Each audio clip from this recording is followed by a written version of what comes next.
why do it? Do I want to invest away that money, or do I want to go invest in the market or secretary and turn my loan, or do I just like? I think it's something to look at a couple of years. I mean, be like, do I want to move on? Yeah, I mean, in a pretty good spot. They're going to see the view of the slide of the little video. And hence the owner. Right. And But we won't see it. No, that's why I moved it. okay. And And you'll speak from here, and they'll hear you. and our advancement is just on the keypad. Yeah, you can hit it. Arrow. Okay. Oops. We hit it. There you go. Yep. Arrow back and forth. Boom, boom. Go ahead, give it a try. All right. Just want to make sure. Yep. I'm gonna have to throw glasses on because that's now even smaller.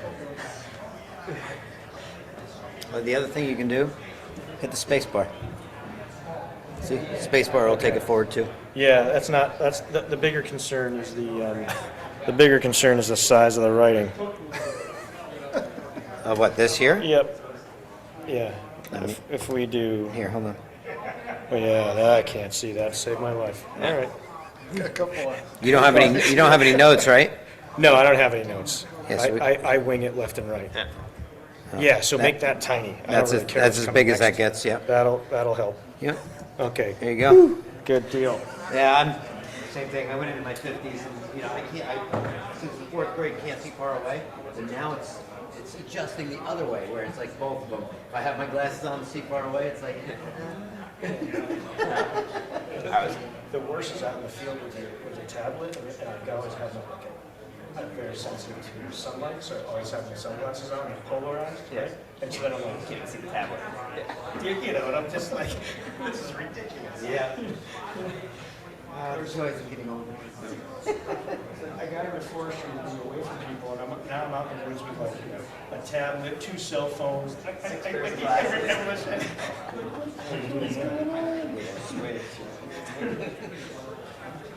I was with my kids at they're 9 and 11. I was at pediatric age a couple months ago. I couldn't read the sign on the wall. They were doing the like ABC, yeah, and like they got waist down and they just Yeah. Nope. E? Or an M. I don't cheat. These guys are set. It's a black sheet. That's very much right.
No, Christopher Riley is.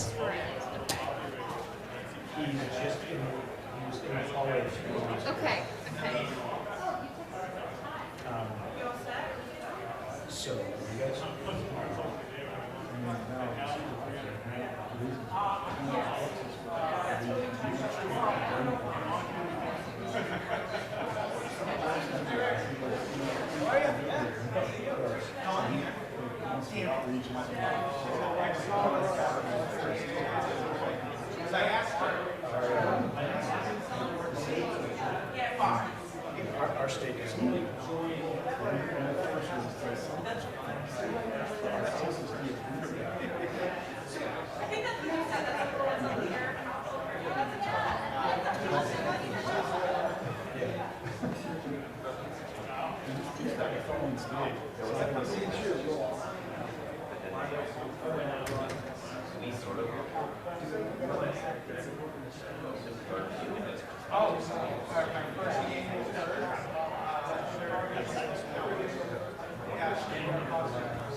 So, typically, you should introduce wind, oxygen, and hydrogen. That is a bad combination. So about 30% of trying to fire out with some wind, which is typically what we do. Which then you're going to fight. So then disconnected his cutting because that is going to fire as well. And the fire is expanding, coming towards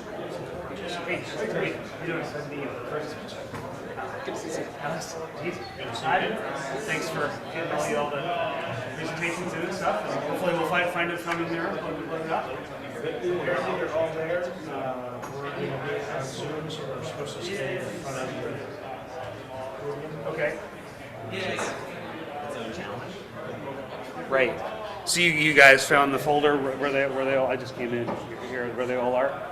Well, somebody had it up, yeah. So they just queued the first one. Okay. And it's currently on Zoom. They're currently recording. Here, let's just check to make sure once that gets minimized. So no, I guess Where- there's a screen share. Okay. So because it's on Zoom, I just want to make sure that when your presentation is over, Todd, that Toby can go in and get. no Get one his- cares about Toby. Yeah, no. So we have we've got an IT guy here. Hey there. What's the question? The folder where the presentations are loaded to. So is this the presentation you're using? There's one. There are three There's in one, this section. 3 in a row. Right. You're going to have to bring each one up each time. Okay, we were just trying to. I figured they're in one of these desktop Yeah, they're in folders. that folder. All right. Looks like. All Right there. right. There we go.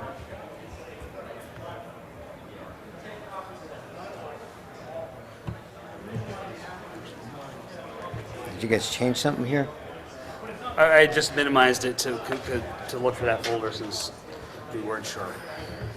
So which one is first, Barrett? Just do it all up. It's Barrett, right? Nope, it's Bobowick. That's the last one. Sticks and carrots. I like. Okay. Carrot analogy. That's a good one. There you go. Although this is a different carrot.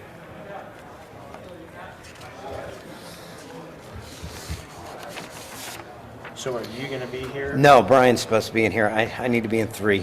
Okay. Can we send Ryan to 3? Yeah. No, I'm gonna bring Brian back here. So where's this?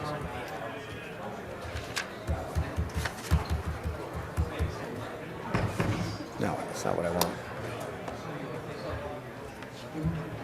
Ryan? All right, Ryan. It was right up back. That's why I came to check it. So you guys are all. This is. Where's the your control table for over this? here? Yes. That's the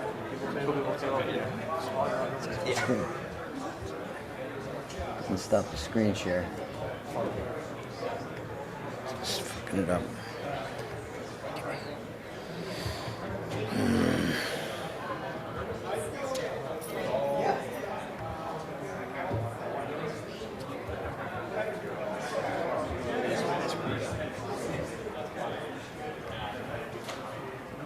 Just do it live.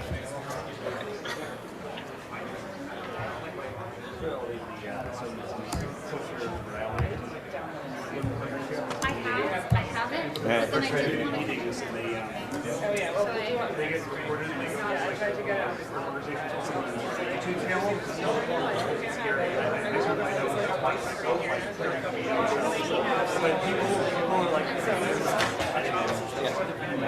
utilize to do talks about the spot today. And, Are you guys all set? I think we are. Okay, cool.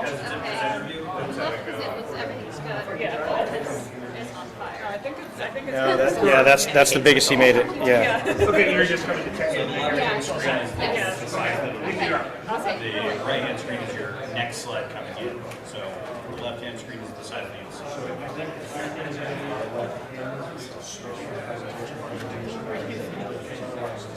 But I'll just share it. We are. I will be here with you guys for the duration, so.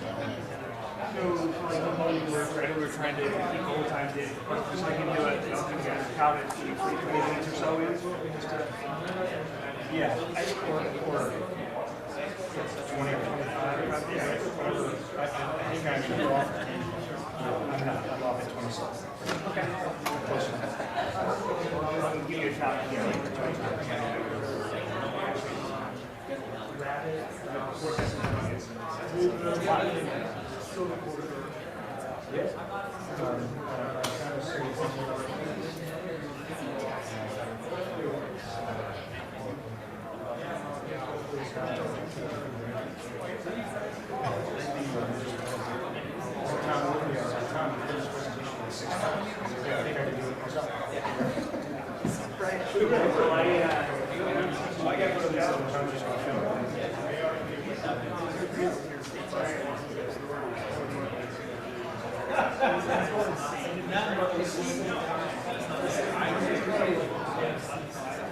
So anyway,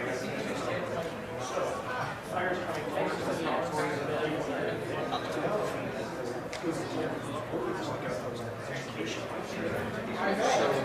then what I understand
Come on in.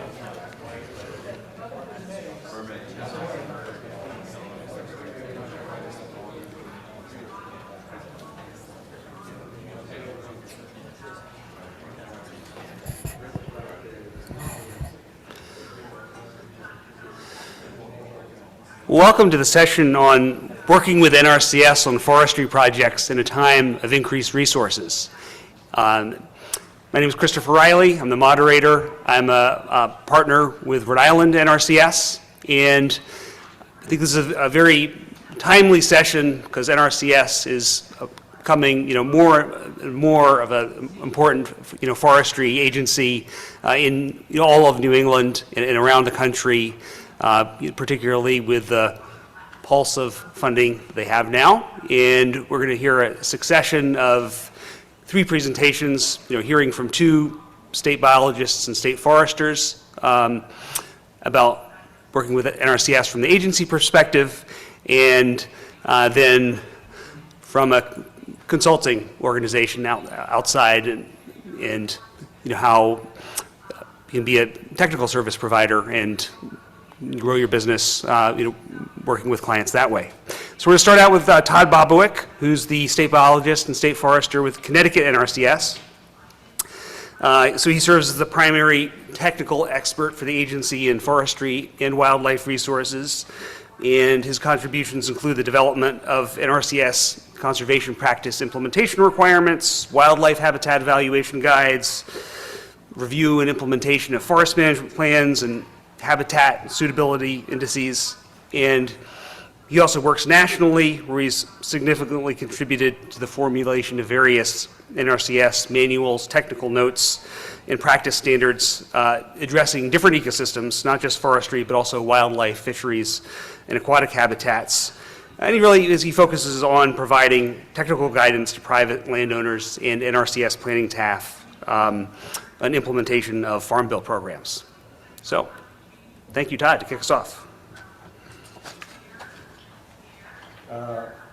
Thank you, Chris. Thank you, everybody. One, for showing up to this session.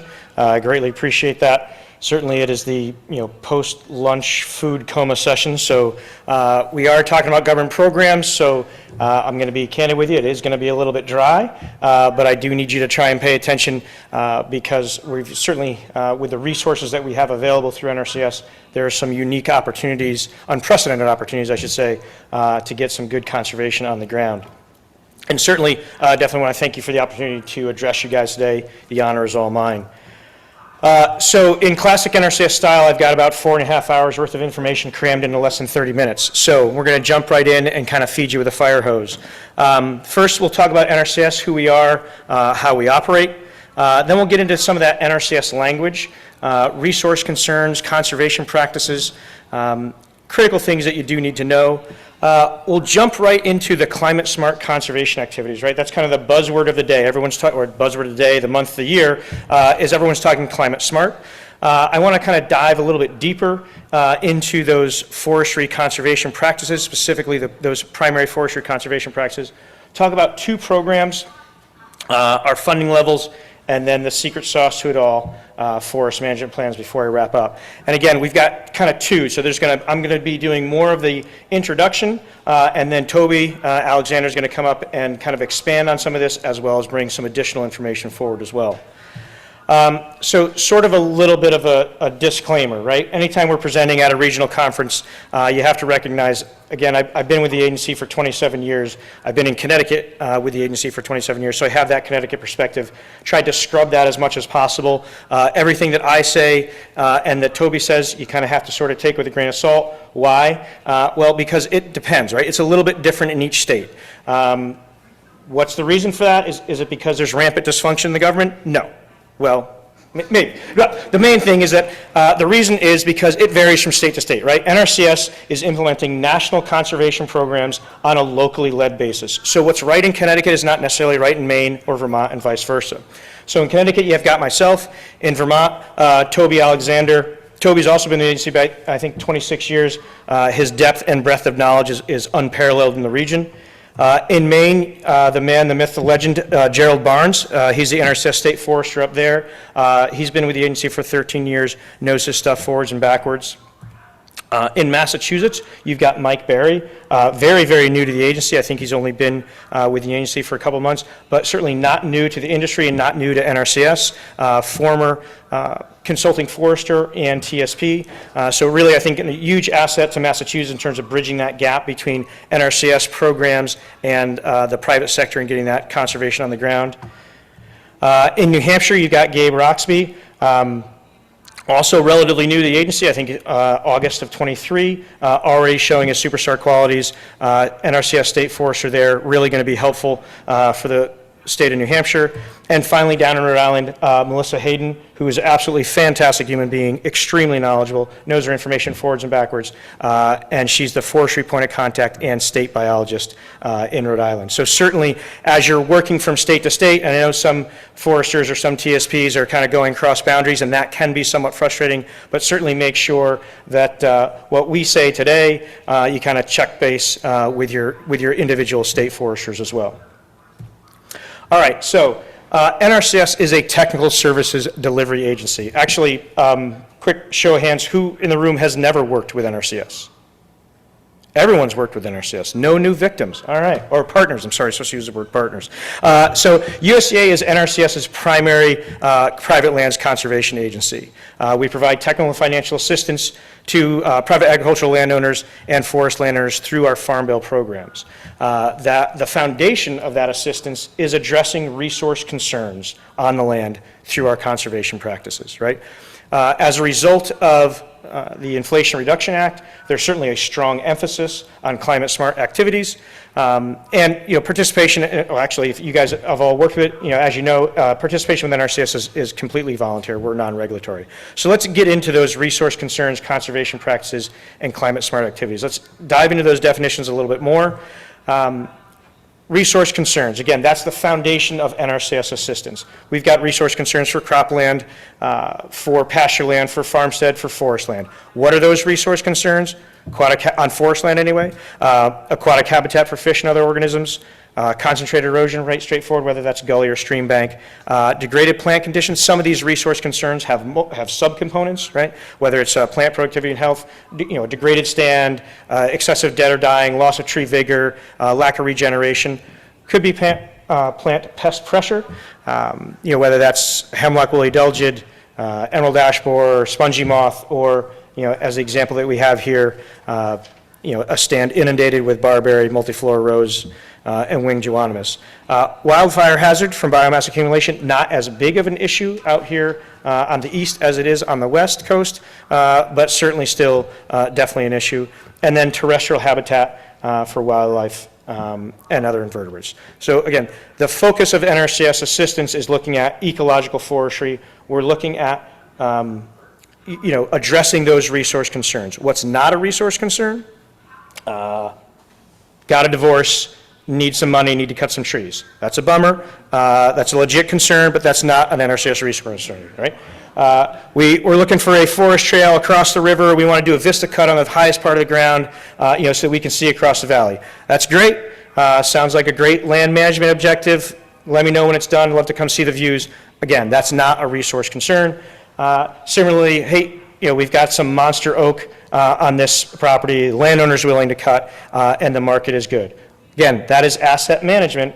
That is not a resource concern. So NRCS's focus is addressing those resource concerns. We're looking at ecological forestry. Does not mean that the production of forest products and ecological forestry or NRCS programs are, can't be blended together, and often, they are and should be. So how do we address those resource concerns? Through our conservation practices, right? And as you know, working with the government, we've got names and acronyms for just about everything, and then we start mixing codes in to keep things a little bit more confusing. So our conservation practices can be kind of broken into two categories. Those primary or core conservation practices, right? That's the main thing. That's why you're there. Forest stand improvement, early successional habitat. That's the stuff that you're doing. And then our supporting practices. Those are the things that you're doing because you need to kind of help that along. So maybe you're going to be doing timber stand improvement, but you need an access road to get in there to do that work, and or first you want to address those invasive species through brush management before you actually implement your silvicultural prescription. Of those practices, both the primary and the supporting, they're also climate smart practices. But they're not just climate smart practices, they are climate smart agriculture and forestry mitigation activities. What is that, you say? Well, because I'm from the government, I'm here to help. I've got a definition for you. So They are voluntary conservation activities that have been identified as critical to climate change mitigation when applied appropriately, which may deliver quantifiable reductions in greenhouse gas emissions and or increased carbon sequestration, right? So let's kind of break that down a little bit more. Voluntary conservation activities, right? Participation with NRCS is voluntary. The conservation activities or conservation practices. They've been identified as being critical to climate change when done appropriately. Not everything, not everywhere, not all the time, right? So the right prescription for the right site at the right time. And they're delivering quantifiable reductions, right? So Congress has given us this funding, NRCS this funding, and in so doing, they're saying, well, look, based on science, what you're doing, you've got to show some quantifiable reduction in either greenhouse gas emissions or a quantifiable increase in carbon sequestration. If you were to click on that link, it would ultimately bring you to that list of the climate smart agriculture and forestry mitigation activities. There are 54 conservation practices on that list. Just to put it in perspective, I think NRCS nationally, we've got a little bit north of 150 conservation practices. It varies from state to state depending on what they're actually utilizing. But bottom line, there's 54. We're not going to go into all those. It's grouped into 9 broad mitigation subcategories. Certainly the one that's most interesting or of most interest to this group is the agroforestry, forestry, and wildlife habitat subgroup, or mitigation category, I should say. Within that mitigation category, there are 14 different conservation practices. And if we take a quick look at them, right, critical area planting, forest farming, windbreak, shelter belt, fuel break, we've got, herbaceous cover, riparian buffer, forest stand improvement. You kind of can break these into 2 categories. Either we're planting something to get it to grow, to sequester more carbon, or we're managing something that's already growing to get it to grow a little bit better to sequester more carbon. That's really kind of where these 2 break down. But let's get into those really the main forestry conservation practices that NRCS is implementing on the landscape. Again, these are the primary conservation practices. We've got forest stand improvement, early successional habitat improvement and management. Again, blue stars are those climate smart practices. Tree and shrub establishment, woody residue. Aquatic organism passage, typically you wouldn't think of that as your typical forest, as your typical forestry practice, but the reality is that our forest, road, stream intersections, the number of those forest, road, stream intersections that we have in our forested landscape is mind-boggling, as well as our municipal roads and state roads as well. And certainly addressing those issues is definitely something that we need to talk about, and we do quite a bit of within NRCS programs. So let's just kind of take you through a pictorial tour of this. You guys are foresters, you do this, you know what we're talking about, but just kind of a quick glimpse into what we're talking about. So forest stand improvement, that can come that might be in the form of area-wide thinning with minimum basal area reductions and minimum basal area retentions. That may come in the form of a crop tree release, whether that crop tree selection is for timber production, wildlife, pollinator habitat, summer roosting for long-eared bats, or forest-dwelling bat species. We're looking at matching the landowner objectives with the NRCS conservation practices. It could come in the form of small patch cuts to diversify forest stand composition, diversity, structural health, or composition and structure for forest health and forest resilience. The key thing with forest stand improvement, implementing that practice, is it is site-specific variability.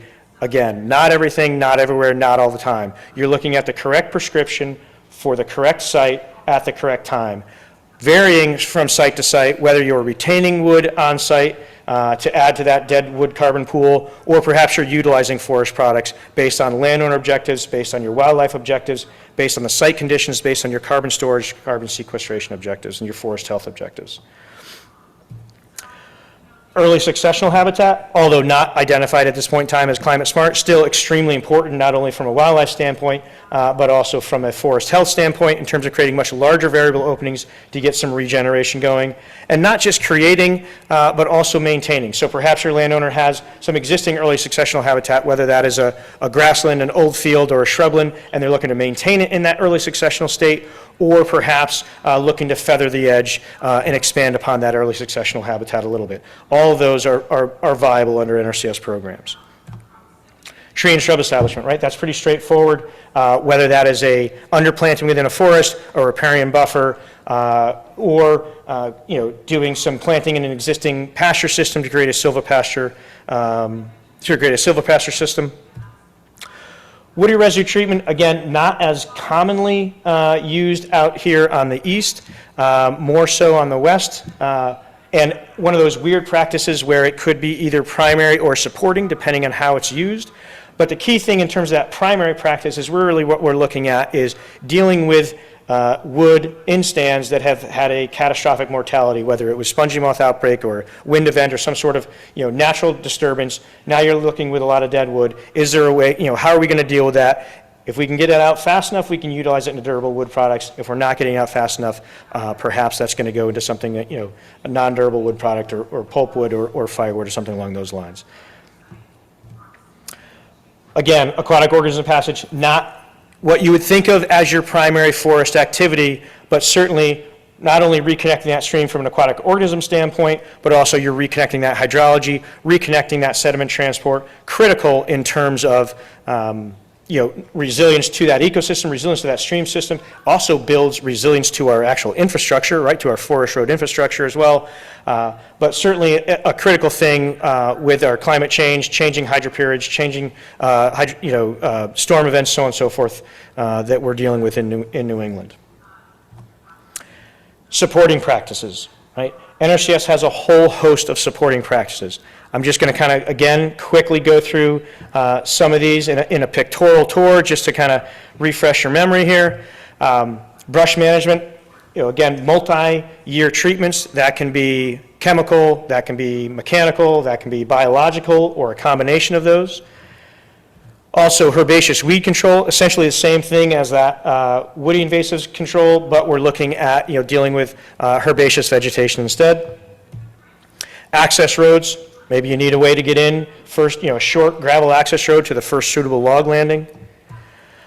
Forest trails and landings, that can be a temporary stream crossing, or a sensitive wetland area crossing, or forest trails to get in to conduct some work, as well as then grading, shaping, seeding those trails at the end of that silviculture prescription. Make sure we're disconnecting that hydrology, still allowing future access and future use, but making sure we're putting those trails to bed after that project.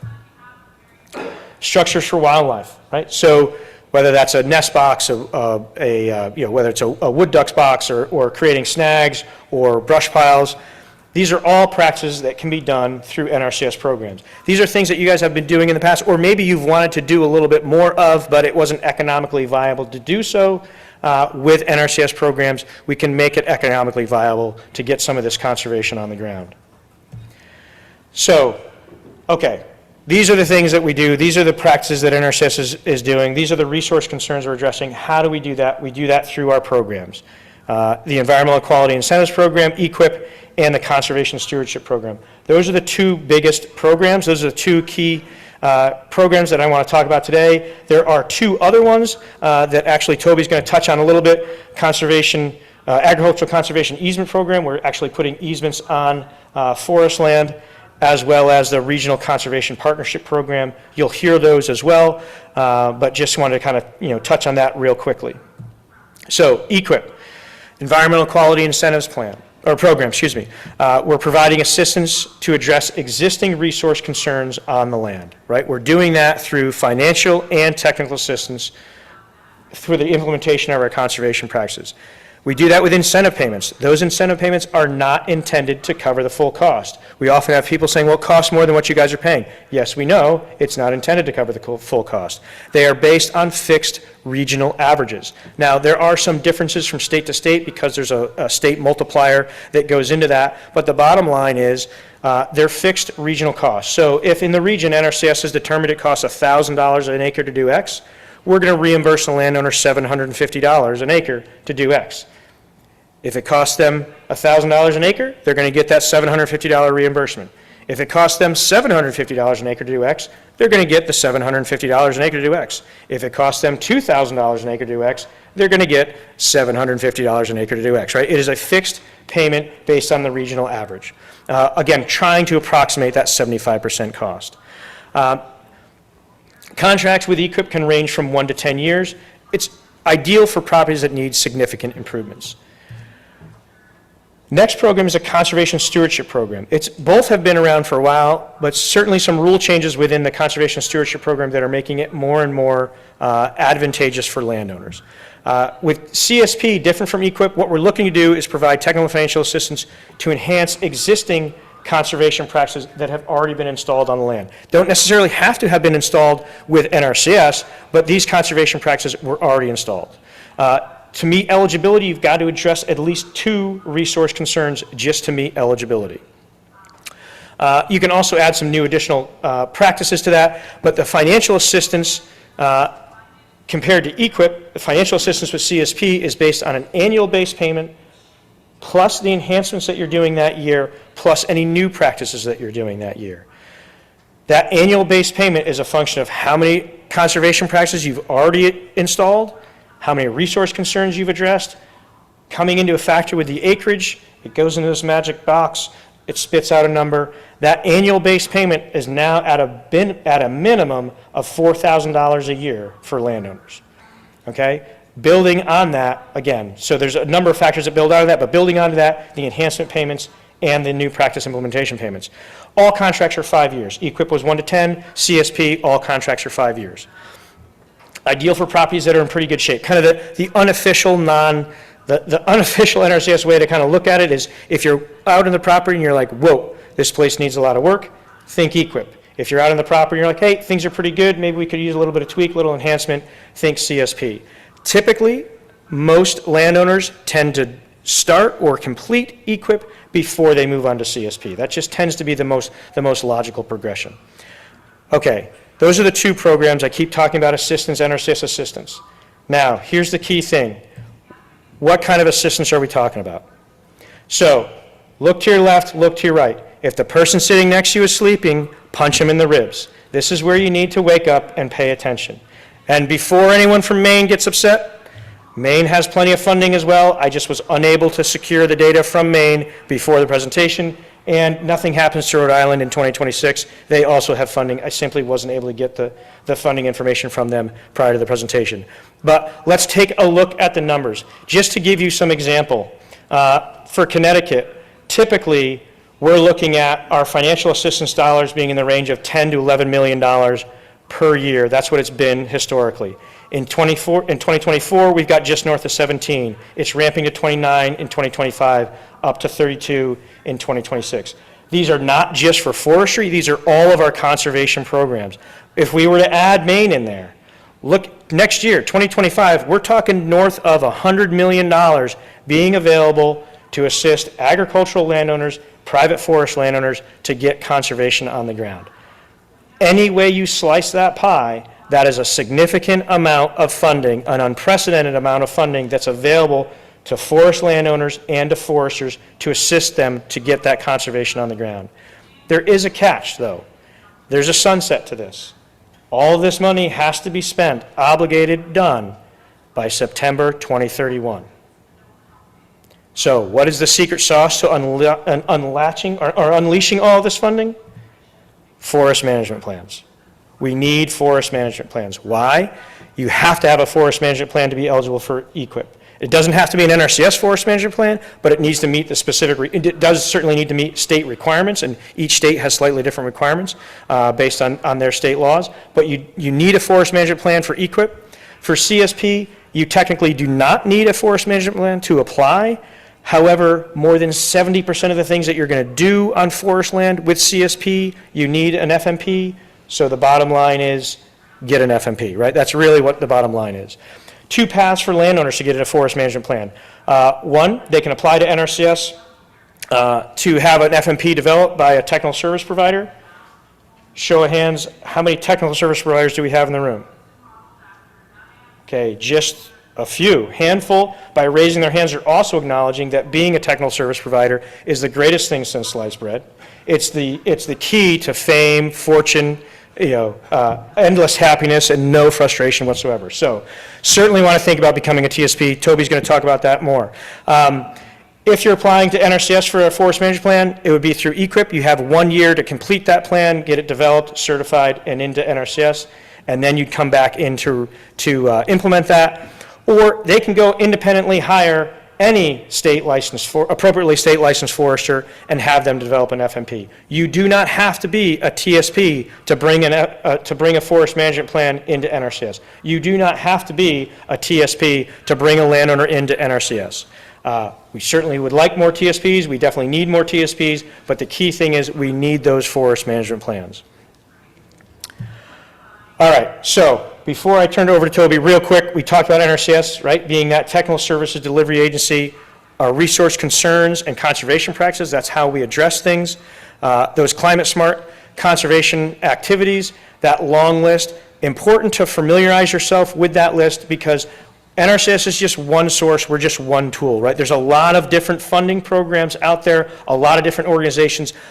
The vast majority of them are all tying back to that list. So it's important to get familiar with that, that climate smart conservation practices list. We delved in a little bit more detail into those forestry conservation practices, the two programs, EQIP and CSP, the funding levels. Again, the key to that funding is forest management plans. So with that, I'll stop talking and I think we'll just turn it right over to Toby. Is that, or do you want to take a few clarifying questions? Yeah, I thought the way we do this is if people have some basically sort of short answer clarifying questions that Todd can take right now, and we'll save more discussion-oriented questions for the end.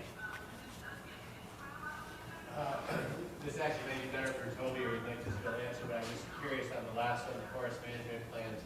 If a forest management plan meets the standards for use value appraisal in Vermont, is it also good for NRCS?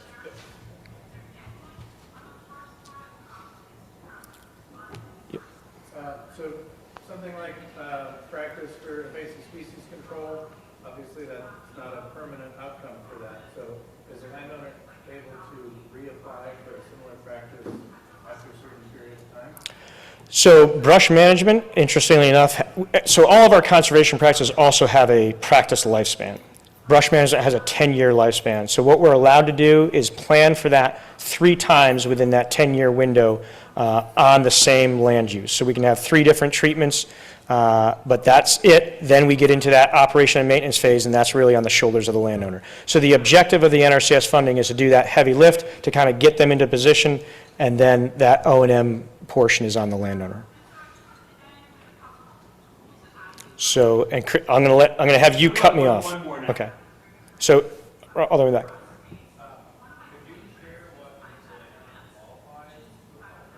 I'm sorry. What makes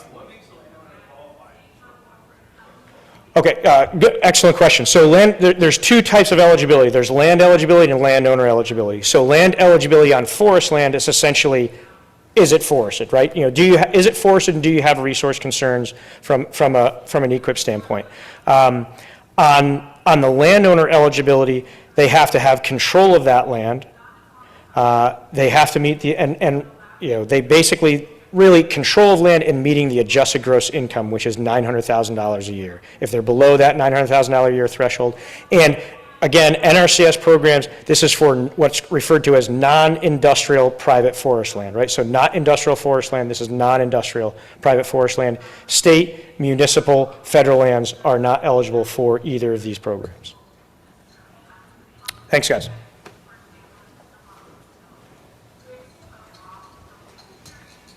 So let's introduce Toby Alexander. He's also the state biologist and forester for NRCS in Vermont. So he has statewide responsibilities, serving as the primary technical support specialist for wildlife and forest resources. He's been with NRCS since 1998, and he's a certified wildlife biologist with the Wildlife Society. He's a Vermont licensed forester and also a certified pesticide applicator. First one. All right, take it away, Toby. Yep. Thank you, Chris. All right, welcome everybody. Yeah, so you got the 2 old guys from NRCS here. So I may need to take my glasses off from time to time to be able to see, and I saw Todd was putting his on, so I'll work the best I can with that. When we were talking about this session, Todd and I were kind of bouncing back and forth of what we might want to cover the second round, and what we kind of settled on was looking at things that we don't always talk about in our quick presentations and talking about practices and programs, and getting into the details of the forestry end of things a little bit more for the foresters out here. Be talking a little bit more in depth about kind of the path of forestry in New England for NRCS. I think it's looking really good. A little bit more for technical service providers. I only saw 3 in here, so hopefully you think about joining up after our sessions today. Get into NRCS forest management plans a little bit today, and really highlighting what is different about our forest plans than your typical forest plans, because I think that's important. We run across that quite a bit. Wanted to introduce RCPP. I'll cover that at least briefly, and hopefully get some wheels turning out here. And a little bit more about resource concerns and planning criteria. So for those that are considering being TSPs, it's important to understand how we determine if a resource concern is present, and how to determine how we address that through our planning criteria. So I'll be talking about that today. So when we started long ago, NRCS was not known for forestry. I think it's becoming known for forestry, at least. The funding levels are way up, and I think that, as at least in part, I like to think that it's not only because of the historic funding levels that we're seeing, but we're seeing a higher level of commitment to forestry for NRCS across New England, I think. Definitely in Vermont. I can definitely speak for Vermont, but I did reach out to our other counterparts in the other states and did want to see what they were seeing and what kind of improvements they've seen over the last few years. So here's just a few things we talked about. So there's actually new NRCS forester positions in New England. Probably 5 years ago, there were very few, and there's becoming more. So for Gabe in New Hampshire, that's a new position. They did not have a state forester position prior to him. And then NRCS staff foresters in Connecticut, Massachusetts, and Maine. And that was primarily to help with support at the state office and field level. So that was a huge improvement for those states. Vermont, we have a new state conservationist 2 years ago, came into the state and saw we had 3/4 of our state was forested, and said, why do you only have 1 forester for the whole state? So they now hired 3 field foresters. 1 is left already. Foresters are in demand, so we've lost 1 already, but that's going to be re-advertised, and was it re-advertised? So they cover different parts of the state, and that's been a huge help to our field staff. There's also agreements with all this money and staffing levels as they are for NRCS. We have turnover, and it's people leave. So a lot of times we work through agreements, and that's the same for forestry as well. So some of the agreements that are out there, we have a national forestry initiative that's with National Wild Turkey Federation. That's a nationwide agreement, and that provides some funding and partnership to have National Wild Turkey Federation foresters in our field offices. We have one in Vermont, and New Hampshire has one as well. There's various other partner agreements out there. We've had one in the past with Forests and Parks, and some of these other states, Maine, Vermont, and Rhode Island, also have various partner agreements to get forestry assistance out there to landowners. And then there's the Agricultural Conservation Experience Services, ACES agreement. So that's basically retired people with forestry expertise have been hired back and helping out in those states. So if anybody knows Chris Modisette in Rhode Island, that's who's doing that work in Rhode Island at least.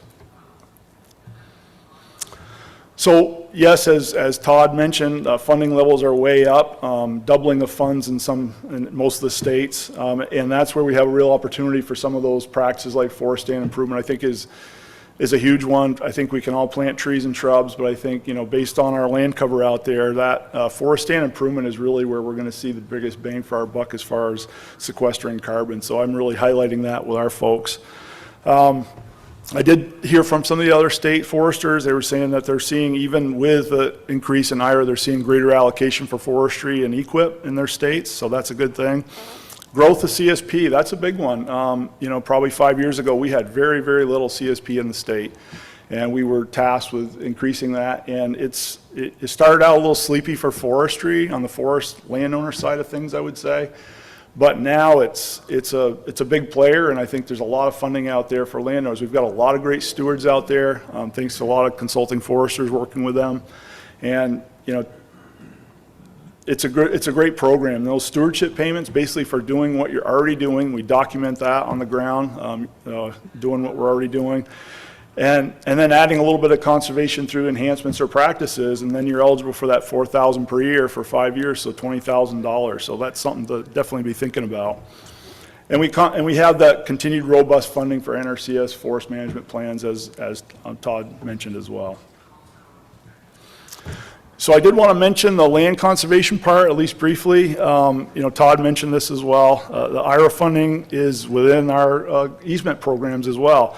Our primary easement program is ASEP, that's Agricultural Conservation Easement Program. ALE is the agricultural side, and up to a third of easements can be forest with the opportunity to increase. So we actually have a very active program in Vermont for the ALE program, and that has conserved some forest land. Wetland reserve easements, more restoration type work. That allows up to a half of upland forest to be accompanying that wetland restoration work. And that makes a lot of sense ecologically. You think about the needs of the amphibians and reptiles that use the uplands around wetlands. So that makes a lot of sense. We can go through a waiver process to increase that, and we have, where we have some ecologically important areas. So that's another avenue for forest easements. There's WRE riparian enrollment option as well. We haven't used that much in Vermont, but it's where you have two conserved wetlands, you can use a riparian area to connect them. And New Hampshire has done that quite a bit, and they've conserved 8,000 acres or so of forest land, I want to say, through that option. And that's been around Blanding's turtles, where they've done a lot of work for Blanding's turtles over there.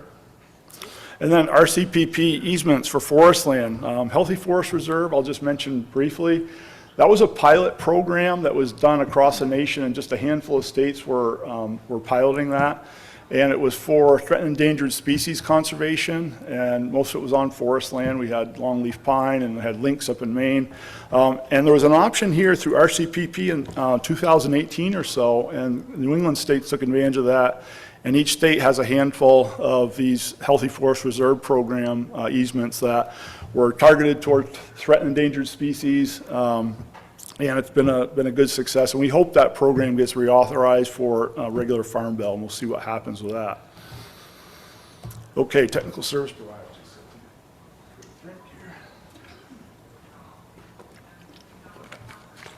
So now that we have our technical service providers potentially in the room here.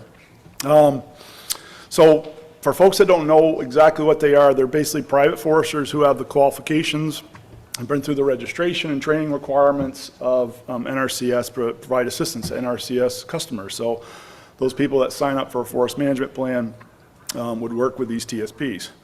So their TSP is going to work on behalf of that landowner to help with the planning and design implementation services associated with that forest management plan.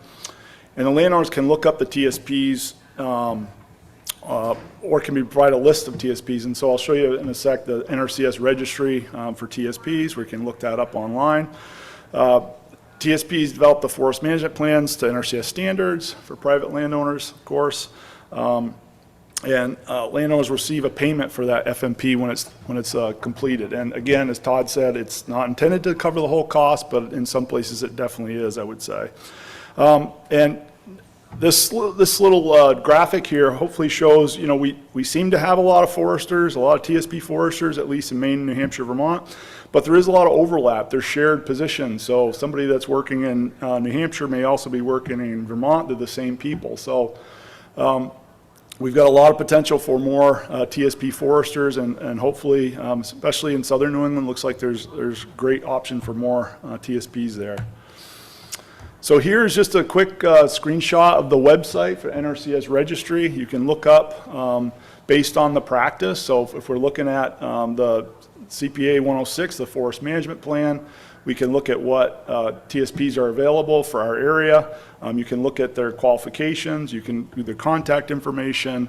And you'll also see that some of these same folks are going to have to be certified to plan practices. So if you're putting a practice into a forest management plan for NRCS, you have to have the qualifications to do that. So for forest stand improvement, when we go through this certification process for TSPs, you also put down what practices you're qualified to plan as well. So that's part of that whole process. So what are the benefits? Hopefully, you're seeing that there's a lot of funding out there, and you're going to be able to help your clients access that funding. And build a client base. We've seen that. The service area can increase. Once you become a TSP, you're going to get contacted by other folks. I think TSPs do good work. It's just like just a regular consultant forester. You get referred. People notice. It's a feather in the cap to have that access to NRCS and knowing some of those programs a bit better than the average forester. We have had that happen a lot for some of our very active TSPs. They seem to go on and do other things for us as far as some agreements through RCPP, which I'll talk a little bit more about, and finding other ways to access that funding out there. And consistent support for your landowners. We've really found some of our bigger and better projects are where consulting foresters involved. We have a lot of turnover a lot of times in our field offices, so it's good to have that forester involved if possible, and that helps out the landowner through that process as well. So downside, there is some, of course. So the forest plans aren't exactly like you're used to. If you're working in the UVA program or if you're working in some of the other state programs, it's not exactly the same. It's close. There's just some added things you need to be thinking about. And the TSP registry, that website, and the process of renewal has been a pain for some of you TSPs that may be through it. We do have support though. At Tom Aiken in Vermont, if you're having trouble, definitely reach out to him. Anybody needs any contact information, talk to me after. But we do have support. We're committed to making this work and want that to be successful. So in general, yes, you're going to need a forest plan to work with NRCS if you're working on forest land. So to apply practice through EQIP on forest land, you definitely need a forest management plan. And it's not required to be an NRCS forest management plan. And a lot of the states in New England, I think they have existing plans, either stewardship or tree farm, or in our case, UVA, which is kind of the standard format that the foresters are using. They're fine to use that. That works for that EQIP requirement. And as Todd said, CSP doesn't really explicitly require a forest management plan, but if you want to access the forestry enhancements, which most do, those require the development or update of a forest management plan as part of that. So it's important to have that, of course. Act Now is an option for a quicker turnaround time. We've done that a bit in Vermont for our forest management plan. So basically, our timelines can be extended sometimes, and I think people have complained that we don't get stuff done that quickly sometimes, maybe. But Act Now allows a 60-day turnaround from time you apply to when that contract is obligated. So it can be a good option for folks. So what's required in the NRCS FMPs? So we all know there's all sorts of different formats out there. We got our tax programs that many of the states have. We got tree farm stewardship. And NRCS plans are a bit different, and there's really two parts. There's the whole planning part, which is basically like your typical forest management plan. That's a CPA 106. That's called the Conservation Planning Activities. And it's really designed to follow the 9-step planning process, and really it's the first 7 steps for the most part of our planning process. And then when you pull in the design and implementation activity, that's the 165, that's where we get into actually designing implementation of practices for that parcel. So we'll talk about that a bit more. Conservation planning process has been established for decades and decades. This is our framework for planning in NRCS. It's a very formal process, but we don't step through it in order or anything like that. I think if you look at the first four items there, that's just what you would do if you're going out to work with a landowner. You're talking about them with objectives. What do they want to accomplish out there? What do they see as problems on the land? And then we're going to do inventory of the resources, not just the trees, but doing any kind of GIS analysis, that sort of thing.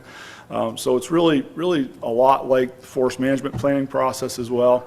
So I don't see a huge difference in that. So the key elements I'm going to talk about that are kind of different are the cover page. It's a little bit different than your normal cover page, not hugely different, but Notes and correspondence, resource inventory and assessment. The maps are a little bit different, some of the things we need, the practice schedule, and the implementation requirements. So the first one is the conservation assistance notes, or notes and correspondence, as you'll see it on the CPA 106. Basically, this is something that's always been required of NRCS and Soil Conservation Service before that, when we were the old Soil Conservation Service. Basically documenting each interaction with the participant, results of the interaction, any decisions made, things you've seen, visits you've made, all that stuff has to be documented with dated, and we have forms that you can use, or you can use your own template, but it's just something that we have to see and be part of that plan. The resource inventory portion, really not that different. Some of the things I wanted to just touch on were some of the sensitive resource stuff, making sure we dig into the GIS as much as possible, see what else is out on that property that's going to help us design that practice or enhancement for that site. Maybe set some limitations on what can be done at time of year, depending on what you have out there. Just a screenshot of our web soil survey for folks that aren't aware of that. It's a really great resource for developing soils maps, as well as interpretations, so operability of the soil out there for heavy equipment, all that sort of thing can be done through web soil survey, so I wanted to make sure you folks were aware of that. So the forest management, or the NRCS forest management plan maps. So the thing that we need a soils map, of course, I think we mentioned that, but we also need to have where the practices are located and what practices are where. So that's one thing that we've come across for some of the folks that are just getting started as TSPs, is making sure you locate those practices on the map so we can see where they are and see those extents properly. So the big one probably that we see missing sometimes is this practice schedule, record of decision. We used to be called into the old CAP as well. So we need to have this table showing all the practices that are planned for that CPA. So basically that's going to have our tract and field number. You can get that from the field office. That's part of that, our system for categorizing our land units for landowners. You're going to have that practice code and practice name, like Todd was talking about. Need to have that planned amount and the practice units, and when it's the target date for implementation. So not a huge deal, but it's sort of like the management table at your back, your UVA, if you're familiar with that. And the last part is having a little practice narrative, because these standards are fairly general. You want to have something specific about what you're going to plan to do with that practice underneath. And that'll help us understand what you're trying to accomplish with that practice. The last part is implementation requirements. So as part of all of our conservation practices, we have standard implementation requirements, forms, templates in our field office tech guide. So those are available in section 4 with those practices. For folks that haven't been to our website, if you go to section 4, that's our conservation practices section. You can find, at least in Vermont, I'll speak to, you can find implementation requirements for all the forestry and habitat practices. And that's where you're really getting the site-specific information down for that landowner. It's a site plan. And this just shows a quick screenshot of our forest trails and landings. Okay, and that's a map showing where these sections are, and we have a table in our forest trails and landings implementation requirements that shows different sections, and it has information about each section. Maybe the slope, extent, length of that, so we can determine how many water bars approximately need to be installed based on the AMPs. And then any seating requirements would be there as well. So think of it, implementation requirements as a site plan, the specific stuff from those practices that apply to that land based on any limitations that land may have. Okay, so RCPP, I don't know how many people have heard about this, but I think of it as like the flexible program. I think that's been a complaint about NRCS, is we have a lot of kind of stringent programs, program rules, all that sort of thing. Well, RCPP is designed for partners to kind of be in the driver's seat. And we've had multiple RCPPs in the state. And the partners can really design their program to look the way they want to look and work the way they want to work. So it's a pretty interesting concept, and we've had some good success so far. there's a dedicated funding pool, so, you know, if they have a targeted area in the state they want to work, they can work in that area. RCPP allows landowners to go above the 450,000 limit that most forest landowners don't reach, but our agricultural producers do. So it's a separate pot of money they can pull from and not be out of compliance with us. So that's a good thing. Through RCPP, the alternative funding arrangements, so the prior was the grants or the classic. The alternative funding arrangements are a little bit more flexible.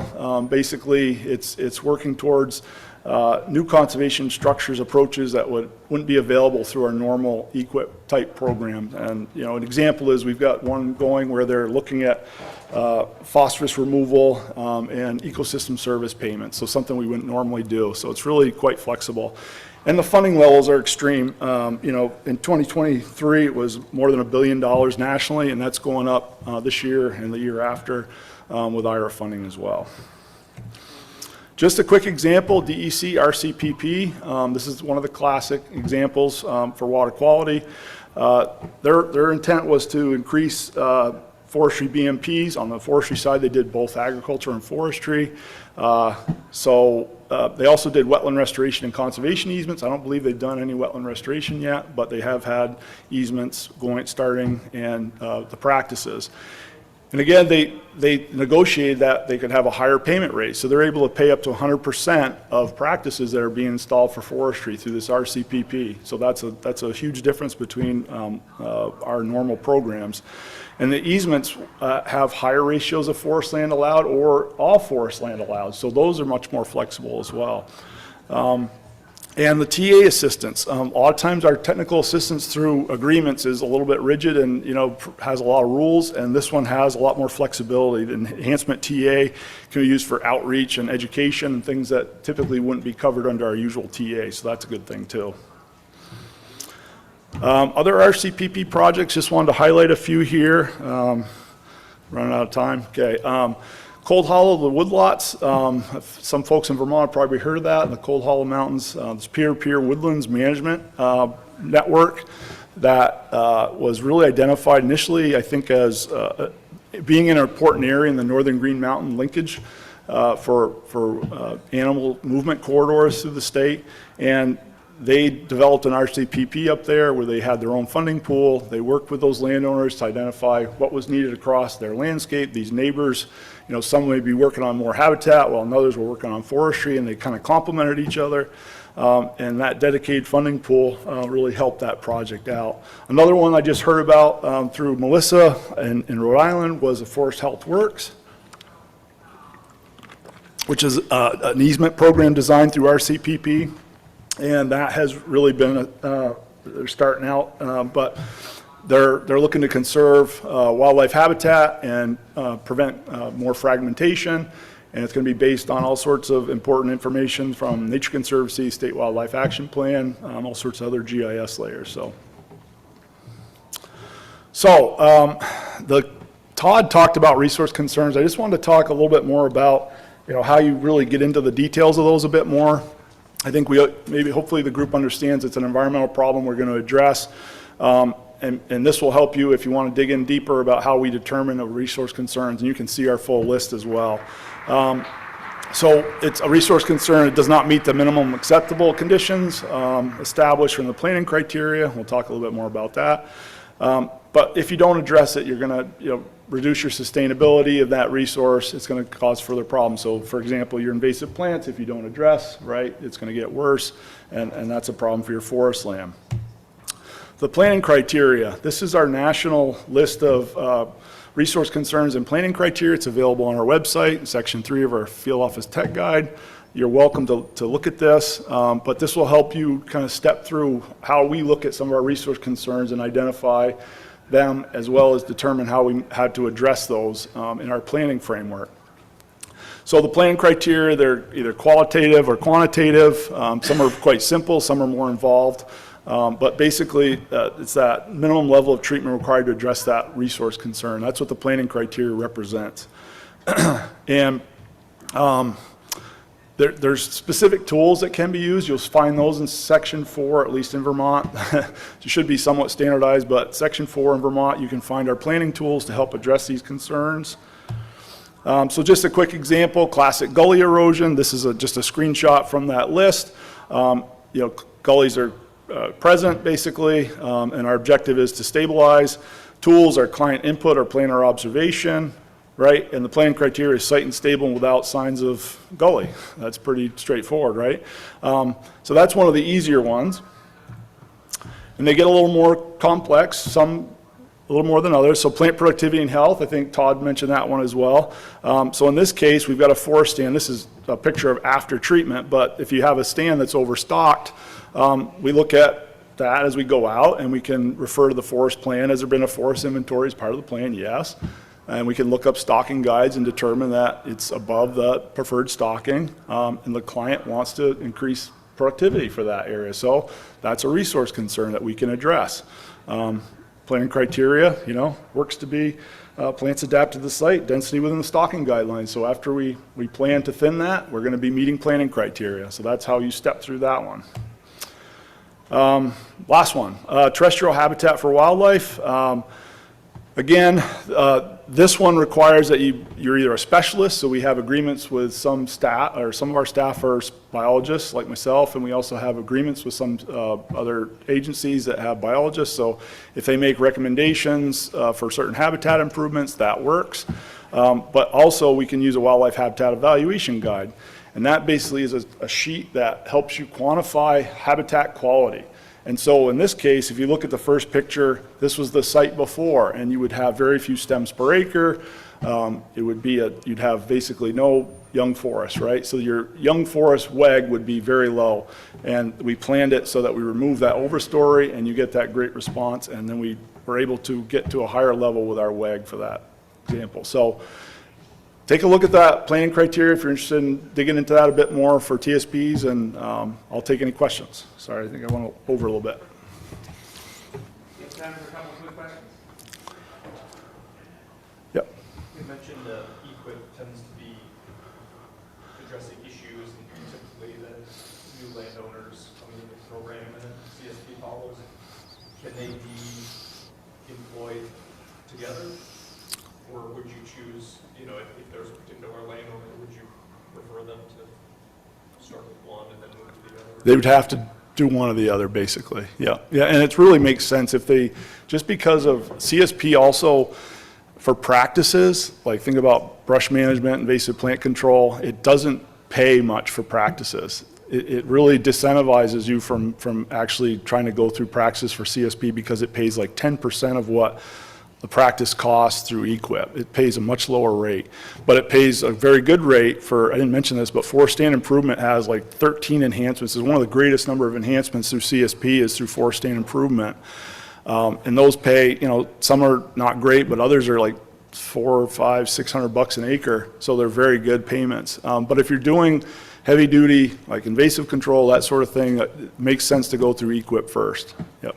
And how do we advise the landowners then for which to apply for if we don't? Well, you can work with us. That we can help with that part. You can let them know it needs brush management, it needs invasive plant control, and if there's a good deal of it, that's a good hint that it probably needs to go towards EQIP versus CSP. But our staff will help with that process as well. Yep. One more, way in back. Yeah, I saw that funding came with a meeting, I believe. Came with a what? Sorry. You're kind of funding it $1 billion associated funding projects. How close do you get to drawing that down on it? Well, they did spend that one. This is nationally. The 1.2 or $1 billion last year, they did obligate that money. So it's being increased too. But how much of it was spent down? Well, it was all obligated to contracts. So how that works is for all of our practices, our EQIP, whatever, you get a chunk of money to put into practices over that period of time. And so it gets obligated, set aside into a contract. It doesn't get spent like that. It's intended to be spent over time as those practices are done. Yeah. Okay. Just make sure we have enough time for Alex's perspective from somebody working in partnership, but from outside the agency, and then we'll open it up to all questions at the end. Let's get it set up. He is a forester, with a division manager with Longview Forest. The division includes 4 other foresters, 4 field technicians who are focused mostly on NRCS work. And he's licensed as a forester in Massachusetts, Vermont, in New Hampshire, and he has a Master of Forestry from the Yale School of the Environment. Cool. All right, thanks, Christopher. I'm going to be constrained to hiding behind the lectern, which is not necessarily my style, but I'll try to do it anyway. Thank you guys for awesome overview, introduction. Like, I'm sure everyone's experience is like every time I lift up the tent of NRCS, I like learn something new that's going on in there, and it's pretty exciting. So I will hopefully add a little bit to what you guys have laid out. But my goal is going to be to get into kind of a practitioner, consultant, and also contractor perspective. So I'm going to give a little bit of introduction. I'm going to talk about what kind of motivates landowners and what I've seen. I'm going to get into how to be a good partner, hopefully, with NRCS. And I'm going to talk about kind of carrots and sticks and how we can motivate landowners to get involved with NRCS, but also how there are some driving factors once you're within that program that can be both beneficial, but also something to be a little bit aware of. And if we have time, I'll end with a couple quick case studies. But like I said, my goal is to kind of link the theoretical and the framework piece that we've just walked through with like what it actually looks like on the ground. So just a disclaimer, I'm a licensed forester in a couple states. I'm certified in Connecticut. I'm a licensed herbicide applicator in Vermont. I do a little bit of that work, but I'm not a TSP. So maybe I should join the ranks, because if you do the math there, like if you're a TSP in Massachusetts, you got to spend $4 million in the next 10 years. So that's a lot of money. So you need to like dilute that a little bit. And big disclaimer, like I certainly haven't figured this all out. And there are a bunch of people in this room who I'm sure know a lot more about it than I do. So I will probably say things that betray my ignorance around things. So please forgive me and work with me on that. Just to get a sense of people, like consulting foresters in the room, just raise your hand, just so I have like what's the audience like here? Excellent. How about private landowner who's worked with NRCS? Much smaller. How about private landowner that's eligible to work with NRCS but hasn't? Whoa, 100%. So I also want to just keep in mind kind of the importance of language when you're talking about things. It's, part of the theme of this conference is kind of communication, and I think that it's easy to be negative or make fun of working with NRCS in different ways, and I want to be very careful about shifting that narrative to be a very positive thing. And I'll kind of show my biases in that, but I think it's a bunch of people with a bunch of great knowledge and a bunch of money who want to help, and that's good. Also, just thinking about biases, I think it's really important as foresters, and this is kind of a bigger topic than just NRCS, but I'll hopefully show why I'm showing a picture of a very fancy pickup truck on a slide at a forestry talk. What I've found and what I see across a lot of consultants, and particularly foresters, is that we have a tendency to put our own financial biases in front of how we talk to our clients about how we do stuff. Or put a different way, we let our own ideas about money stand in the way of the advice that we're giving to people. I don't know does that resonate with people? So I'm like, hey, Christopher, you did this great timber harvest 15 years ago. You've got this pole stand. It's really cool. There's a little bit of beach in there. It'd be great to do some TSI. It's going to cost $4,000 to $6,000. I'll get a contractor there next week. It's going to be awesome. That's the positive way to talk about that. The way I generally hear people talk about it is hey, Christopher, you did this great timber harvest a couple of years ago. It's ready for some TSI. It's going to be really expensive, though. And it's $4,000 to $6,000. And you probably want to either talk to NRCS or just don't do it. Like, just let those trees keep growing. They're going to be fine. Like, that's the narrative I hear. I don't know if that resonates with people, but like, I definitely hear that frequently. And so I would just say, like, you know, be aware of those biases when you're talking about things, and try to you're there to deliver advice to a client, and then they can make up their own mind about how they want to spend their money. And I put this pickup truck up here because, you know, you could go to Northampton right now and you could spend $122,000 on a pickup truck. And people do all the time, right? I'm not denigrating this. It's a really sweet pickup truck. You could buy the base model of this F-150 for half this money, right? And it would still be an awesome pickup truck that would do everything that your standard person needs it to do. So, you know, a mentor of mine used this analogy, and I like to just keep using it because it's really important. Like, people spend money where they want to, and they sometimes will say they can't spend money or they don't want to, but like, our job is to put the right thing for the forest in front of them and then let them make decisions. If we continue to just say like, oh, it's going to be too expensive, like, it's a non-starter. The reason that it ties into this talk about NRCS is that, you know, when you're talking with a landowner, you want to, you know, NRCS isn't the perfect fit for everybody. A lot of people can simply afford to do these things in their woods, and that's great. And it may save you a lot of hassle and just process to not even have to do a cost-sharing thing. So just think about that. It's kind of a big qualifier initially, but assess that goodness of fit. You don't want to be caught in the moment where the landowner finds out later that they could have got a bunch of money to do something and they're angry with you. They're like, why didn't you tell me about this? And you're like, well, there's a lot of things that I can tell you about, but I'm trying to tell you what I know that's important for you.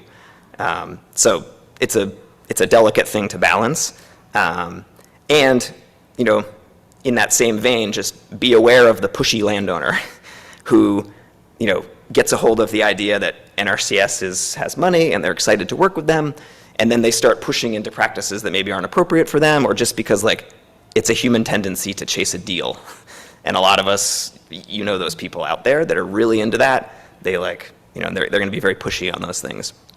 And also just treat yourself as the forester fairly in all this. I think I see myself and other foresters, and this is probably my ignorance, but I see a lot of people giving a lot of very awesome free advice all the time and working as sort of a general consultant on things when, you know, they're not actually getting paid for their time. So what do I see that motivates landowners to get involved with NRCS? I purposefully put money as the third one because it's certainly a thing, but like, remember, like, first and foremost, like, it's people who care about land. Like, they actually want to do something good on their land. And like, the best analogy I can think of is like, I was a high school teacher for a while, and you'd have parents like in a teacher conference saying like the most ludicrous things about their kid. But you have to remember that like, they love their kid and they really want to like do well by their kid, even though the thing they're saying is like completely not going to help. But just like, remember, people like really care about their land. The land is the kid. You got to like help them and respect that. NRCS is a great source of technical advice and professional advice for people. Like, I tell landowners like, hey, you can hire me for this much to come out and help you, or you could have this person come out who's really qualified and they could do it for free. It's pretty awesome. They're definitely interested in support, financial support for things, and they often are experiencing some sort of regulatory pressure to do something, or you know, simply like a harvest pressure. They're going to do a project, it's going to involve some invasive plant control, and they need some support to help make it happen. There's a lot of linkages in there. And then lastly, like, neighbor to neighbor sort of peer pressure. Like that amazing example that Caitlin showed in the keynote this morning of the landowner in Conway, Massachusetts, who just like marshaled up their friends and had something pretty awesome happen. You know, I see this happen with NRCS. It's sort of like, it's like a secret that gets shared amongst people, and then it's very motivating. So, you know, if you have a charismatic landowner who's a pretty good spokesman, like, have them talk to their neighbors, and you can get a pretty quick amplification there. I had to put at least one picture of me doing work in Connecticut just to balance it all out. So that's an invasive thicket in Connecticut that I really couldn't walk through. I had to crawl. So the consulting forester's role, you know, I generally find myself being kind of a general contractor. So if you want to use the building analogy, but you're also communicating, translating, or kind of being the therapist to landowners mostly. Yesterday, I was on a phone call with a landowner who had a hiccup in part of their NRCS contract, and they didn't get paid as much as they thought, and I was like in full-on therapy mode. So you have to like work with people, help. And the forester's role really changes and depends on kind of what state you're working in. And there's different levels of handoff to the contractors in different places that, you know, I work mainly in 3 different states, and I see quite a bit of variety, just like, you know, both Toby and Todd had pointed out already. The thing that I think can be challenging is something I've already touched on, is just how do you as a forester, you know, get paid to do this work? And I think that's really important, because I think that when you're getting paid, you deliver a much higher quality product. And I know that like NRCS has mechanisms by which you can get paid in certain states in certain ways. But in general, the thing that I find is like if you're doing a timber harvest project or some sort of project for a property, that's often a way to kind of have an engagement with a landowner, get paid by the hour for your time, and then be able to offer them consulting advice that gives them this access to, you know, what can be a pretty significant amount of money to help them do better things in their land. If you've done the paperwork yourself for NRCS as a consultant, it can be really helpful when talking with landowners. That was why I asked sort of who's done it themselves, who's a consultant. There was quite a bit of overlap there. So mostly I tell landowners, and maybe I'm wrong because I've never actually done it myself, but like, hey, you're gonna do 6 hours of terrible, terrible paperwork, and you're gonna get $40,000. Like, that's a pretty good hourly rate. Just go for it. It's gonna be fine. And like, if you put it in that perspective, you're like, okay, I can do this. The vocabulary piece, you know, the NRCS speak, or just understanding that ecosystem, and when you're in it, like, we're all trained to be foresters. We're good at learning new weird vocabulary. You just have to be kind of nimble on your toes with it. But particularly around the money, you know, the word obligated is really important. And there are other words along that application process, and I certainly have gotten burned along that way in different times for not paying attention to the vocabulary. We've touched a little bit on kind of the relationships and the workers within NRCS. You know, there is turnover, you know, in NRCS with partners within the agency itself. That can be really challenging, particularly for, you know, land, which has had one planner come in and do one thing, rough handoff to another planner, rough handoff to another planner, contract. It can be really complicated. So just be aware of that. And, you know, people within NRCS are also on their own career trajectories in different cases. Like, we have 2 people here who've been in the same place for a very long time, and they're very effective at what they do because of that. That's a real strength. That's not always the case. So, you know, just be aware of that. And then, you know, the funding cycles piece, my main advice to landowners and to consultants there is like, don't worry about the funding cycle piece. Just get your application in. Just do it. Because that's often like the hiccup that I find is people are like, oh, I missed the funding cycle. And then it's like 3 months later and they're like, oh, I missed that funding cycle too. And you're like, yeah, just put your application in. It's gonna be good. So just do it. The carrots. So like, why do people get in with NRCS? There's certainly, you know, the money piece. There's help with complying with current use programs.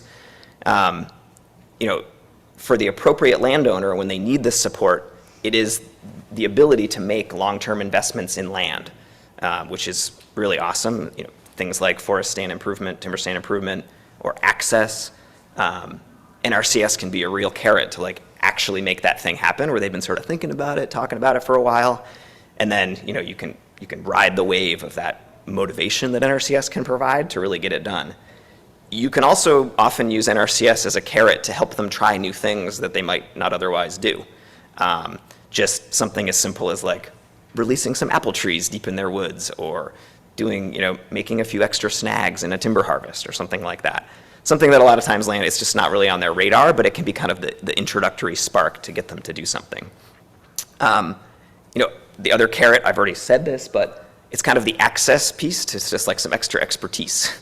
So like, hey, I'm a forester, I know some stuff, but like this, you know, person who's focused on wildlife at NRCS can really help you think through this process. And then I get to learn something too along the way, which is great. And there's also like a validation piece there where if I'm proposing something to a client that might be a little bit out there or a little bit sort of dramatic for them, having NRCS there to sort of say like, oh, actually, yeah, we pay people money to do that. That like often can be this moment where like, they're like, oh, okay, I'll do that 20-acre early successional habitat project because like these other professionals also think it's a great idea. So that kind of validation can be really helpful. It's kind of an intangible thing, but it's very powerful when kind of working between landowners and NRCS. The sticks piece, NRCS, it's a voluntary program. It's not really a stick in and of itself. And by stick, I just mean something that you beat people with to get them to do something. Once you're into NRCS and you've signed a contract to do something, there is a bit of a stick element there. And it can be really helpful to actually getting things done. People are often willing to sign management plans or agree to do things, and they don't quite understand what's actually going to happen. And they get to that moment, and they're like, actually, I don't really want to do that thing. And so in some cases, like NRCS or that obligation, it can be a little more real, it can be a little more real world than just the management plan, and it can have them do things. Herbicide is one that I found to be, again, that like validation piece is really helpful. A lot of landowners are very wary of how and when and if at all to use herbicide on their land. And in some cases, NRCS can be a very supportive voice, just saying like, hey, if we're going to dedicate a bunch of money to this project, like it's going to involve, it would be better if it involved herbicide. So that can be a really helpful thing. And within NRCS practices, there's a fair bit of contingency where you'll be signed up to do one thing and there's a couple other practices in there. And so sometimes the landowner will be really excited about that one practice, but then those other ones that are equally as important are not as fun or not as exciting. But once they're in that world and they've committed to that set of practices, you can use that sort of as a stick to be like, nope, you did the thing you really wanted, you also got to do these other things, and they're really important. So the other stick is sort of the practice lifespan. These are things that the landowner is responsible for maintaining on their land. The degree to which they do that is quite variable, but it's a nice thing to be able to remind people like, hey, you signed up for this, you got a bunch of help to renovate your kitchen, you can't go trash it now.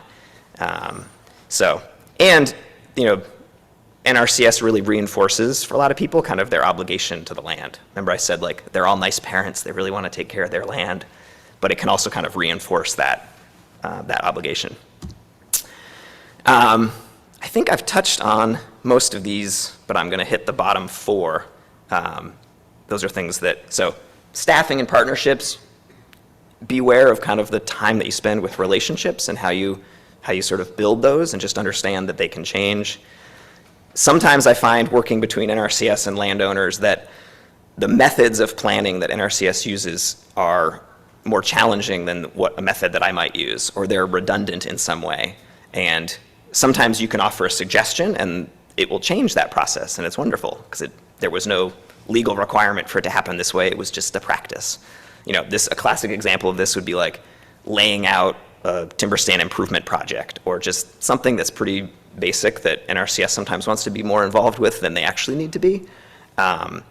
So just be aware of those, and like my general thought process with, you guys can close your ears for a second, but it's just, the people in regulatory positions and NRCS, they mostly want you to have success, and that's great. And if you make an error or you goof something up or you say something dumb, like, it's okay. They're there to help. Like, their job is not to like penalize you for stuff. If you submit a management plan that's missing something, like they're gonna tell you and then you can fix it, and it's fine. It doesn't reflect badly on your character. Budgets for different projects. Sometimes you'll see them all packaged together, and there are certain practices which like don't even come close to 75%, and there are some that will exceed that. So just as the consultant, like you end up managing that process quite a bit. And like I said, I think to be able to do that well, you should be getting paid for your time. It's going to involve a spreadsheet. It's going to involve like being careful and thinking about how they're all going to come together. Government shutdowns, like huge thing to just be aware of, and also just funding in general. The Farm Bill, Farm Bill tends to do well because it's a pretty bipartisan piece of legislation that touches a lot of stuff. But our company certainly has experienced like not getting paid because of a government shutdown for a longer period of time. Really unpleasant. And in that same vein, like, you know, you don't necessarily want to build your business around a program that's a little bit, you know, it's funded by taxpayer money. So just like be a little careful of like putting all your eggs in one basket. Endangered species, you know, the famous federal nexus, just, you know, be aware of that. If you're going to have federal money involved, you're going to have a little more scrutiny. I think most people understand this. And, you know, I've had many landowners who get a 1099 from NRCS at the end of the year, and they're very unhappy about that. So you have to remind them, like, it's a free lunch, but they're still going to want to tax you on it. It's okay. And then, you know, your limited forester time. Like, you only have so much time in a year. You can only dedicate so much to each piece. So make sure that you're, you know, dedicating it in a clever way. How am I doing time-wise? All right. Any quick questions on that? Then I have 3 very quick case studies. I haven't said anything really ignorant yet that you need to correct me on. That's good. So I'll do 3 quick case studies: a new NRCS participant, sort of a savvy long-time user, and then sort of a complicated group. So first-time EQIP user in Vermont, you know, long simmering invasives problem on their land, very hesitant to do anything about the invasives, pretty hesitant to do anything at all. In this case, like, the harvest that the current use program basically got to the point of requiring in Vermont kind of was the thing that got them to do the NRCS. So it was harvest as motivation. Communication here, this person was international. It was a little bit challenging. And they also had a tendency to email lots of different people within NRCS at different times. So that made it complicated. So sometimes I would be CC'd on those, sometimes not. So, you know, establishing that communication early, getting a consent to share information form. I don't know if I have the title of that form right, but is that the right title? All right. Just so NRCS can send the consultant all the information, so you can be in the loop on everything. It's really helpful. Going beyond that even, you can do an assignment of payment form. So if you're actually providing the service yourself, you could be the recipient of that. So what we ended up doing on this property was a couple years of brush management, but a bunch of early successional habitat in really junky old pine. And that kind of helped facilitate, and that was the thing that was in their management plan that they were kind of having trouble getting that heavy lift on. So NRCS was able to help there, and then they had a buckthorn. This was sort of known as buckthorn ground zero in one part of the world. The complexity of this project was that during it, we had a change in the way that the northern long-eared bat assessment was going with each project. So we were all ready to hit the ground running on August 1st after the bat window, and we're like, great, we got machinery lined up, we're gonna do this harvest.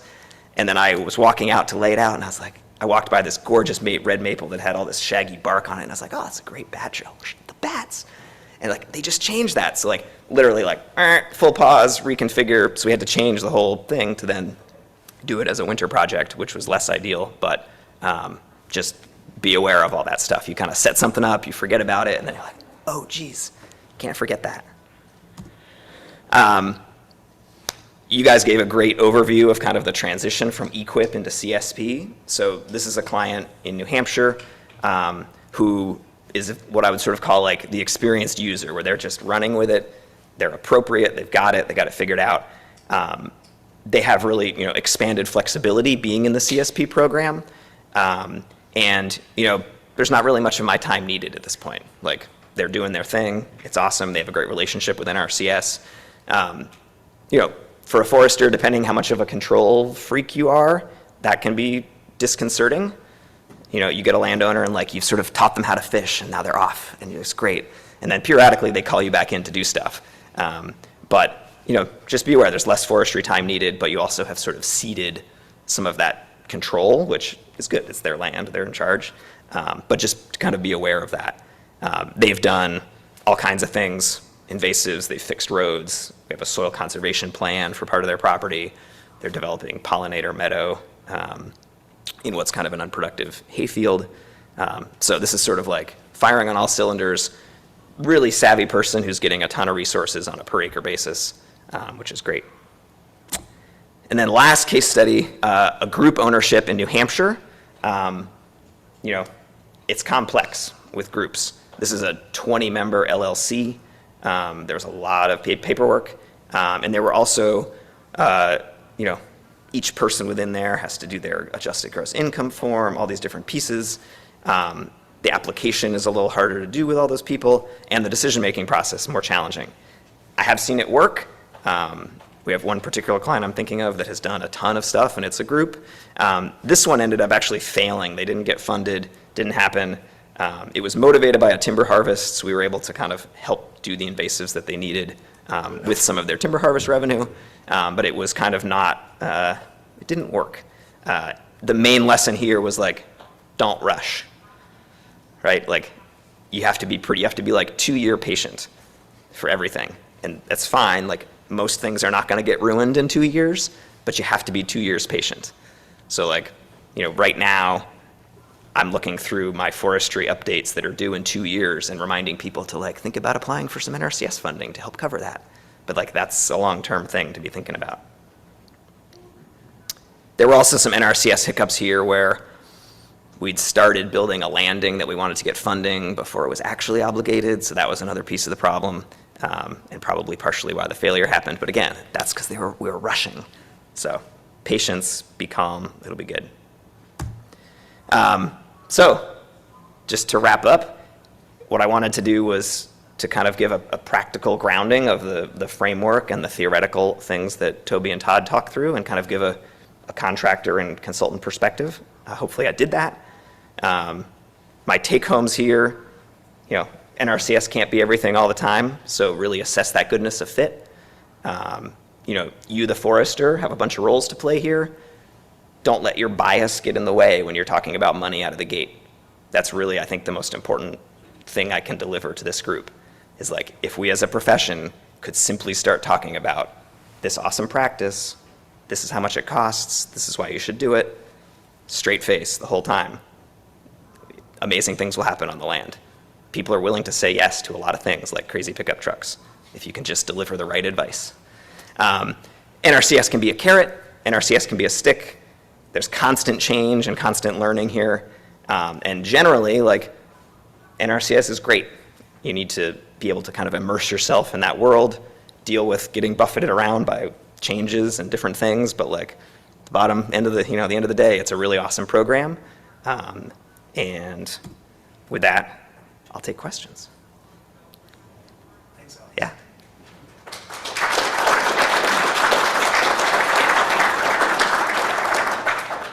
So this is a big one now, and we can so open up to, you know, questions for Alex and, you know, more broadly for Todd and Toby as well. My name's Graham. How often do you guys use the forest money for like forest roads, and what types of situations? Yeah, we use it more in New Hampshire than Vermont. In Vermont, it's mostly, we've used it as a restoration practice. In New Hampshire, it's more of like a facilitating practice, so it'll like help build a road into a timber harvest. And also the closeout piece is really lovely, particularly in New Hampshire. I haven't done it in Vermont. You read the numbers and it's kind of crazy. You want how much hay on this road? It's like this much hay. But it's fine and great. And the money can be like, particularly the restoration piece, if you have some, and this will be really important in Vermont as we've revising the current use manual, upping the standard by which foresters will be held to making sure that there are no AMP violations on a person's land. This will be a huge practice because there are a lot of roads out there that don't ever need to be used again and really should be put to bed better than they are. So I see us using that more. And why haven't you used it in Vermont on the closeout piece? Potentially my own ignorance. I generally understand it that in Vermont, it's roads that will not be able to be used again. I could be totally wrong on that, but. Yeah, I can share. You can clarify. Well, yeah, so the way, and I think Todd touched on this, the states can be very different. And a lot of it has to do with how our state technical committee made recommendations to the state conservationists of how they wanted the practices to be done and all. and there was hesitation from some partners to close out for stuff that was required by AMPs. So that's kind of where we're at right now in Vermont. But we have subcommittee meetings, Forestry and Wildlife that is coming up if you want to provide any input. And we make recommendations to the state technical committee that the state conservationist uses that information to help determine what is going to happen with different things through the year. So basically, I mean, so I guess broadly then, what the agent or the committee is saying is that they want that the AMPs to be covered outside of the NRCS. Basically. And if you could show that there is not enough revenue off of typical timber sales of those kind of AMPs, like, you guys change that? We always take input. It's up to state conservation as well. He makes a decision, but we take all input. If you have some input, please reach out. I would say, so, maybe I didn't understand this a couple years ago, but like every state has a meeting at least once a year where they make these decisions. And like you can show up and be like, hey, I really think we should be funding lots of AMP closeout, like climate change, terrible conditions, it's been muddy for 2 years. We could really use some help here. I think landowners could use some help. You can make that heard and it might get funded. I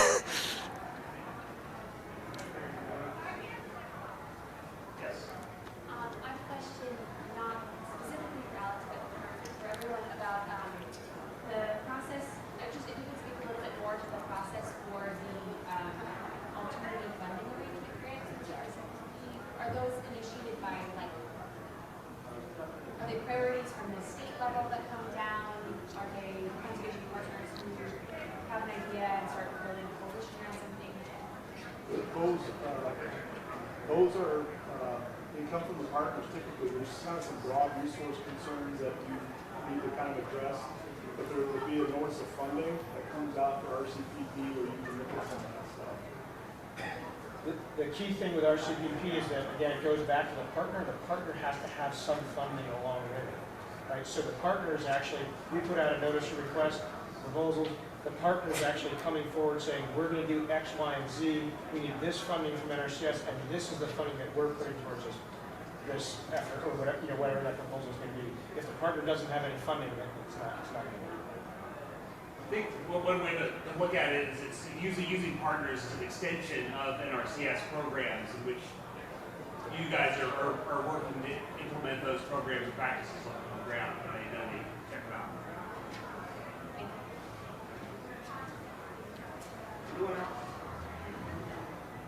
All right, well, let's give thanks to our presenters.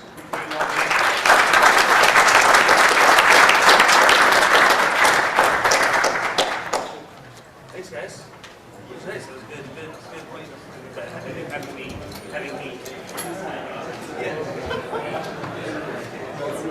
I'm bubbling along.